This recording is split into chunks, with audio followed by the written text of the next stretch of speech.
Mga kababayan, sa tuwing umaga ay ako po'y nagpapakain ng aking mga alaga. Kaya ito, pagkainin ko yung gansa ko. Kanina pa po sigaw ng sigaw. Tara na po, samahan nyo ako mga kababayan. Ayan po, gusto na umakyat to. Na tulad ng nakagawian ko, pag binuksan ko itong pintuan, ay nangunguna na po itong aking mga aso. Yan. Ito po si Gansa, gusto umakyat sa bakod. Kanina pa nagwawala, sigaw ng sigaw. O, tara na. Halika na. At mamaya po mga kaubayan ay magja-jogging po kami ni Gansa. Ito yung pagkain nila mga kaubayan. Pagkatapos ko po silang pakainin, paliguin, ay mag-exercise po kami. Kasama po yung mga aso. Mag-exercise po kami pagkatapos ko silang pakainin mga kaubayan.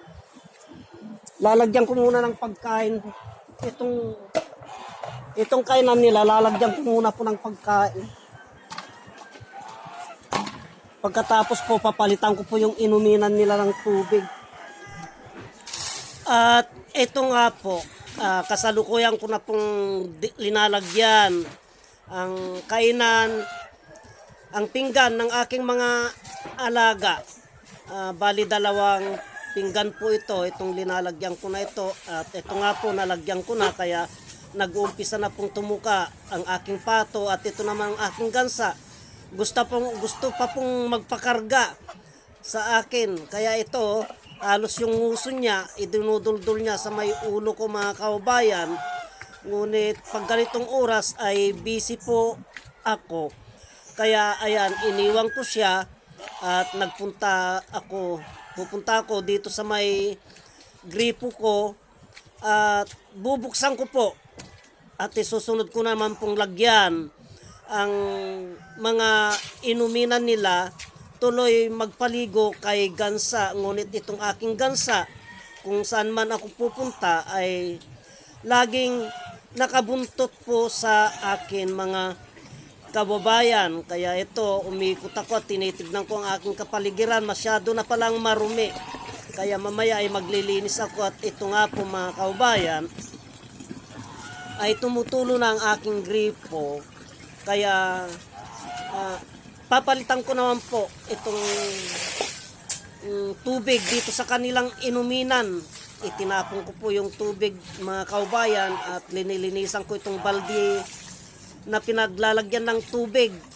Pero itong si Gansa ko at itong pato ko ay kung saan man po ako pupunta ay nandun pa rin po sila na nakabuntot katulad yan.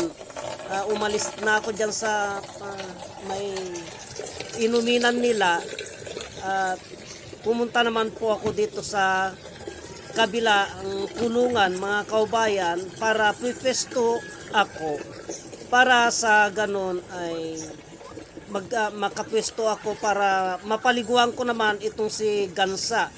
Kasi kung hindi ako nakapwesto na paliguan siya ay ako po mababasa po ako mga kaubayan. Kaya ito, pinapaliguan ko na siya at pasayaw-sayaw na siya mga kaubayan. Makikita po ninyo ang tuwan niya, ang saya niya hanggat nababasa po siya ng tubig. Kasunod po itong aking alagang pato na babae. Ayan, pakampay-kampay pa ng pakpak, pasayaw-sayaw pa po siya. At natapos ko na nga pong paliguan itong aking Gansa. Kaya pupunta na po ako dun sa may gripo ko para sa ganon ay isasara ko na sana, ngunit hindi pa puno ang lalagyan ng tubig. Kaya itong si Gansa ko ay uminom muna at itong pato ko ay tumutuka-tuka. Kaya ito, puno na yung lalagyanan ko ng tubig mga kaubayan.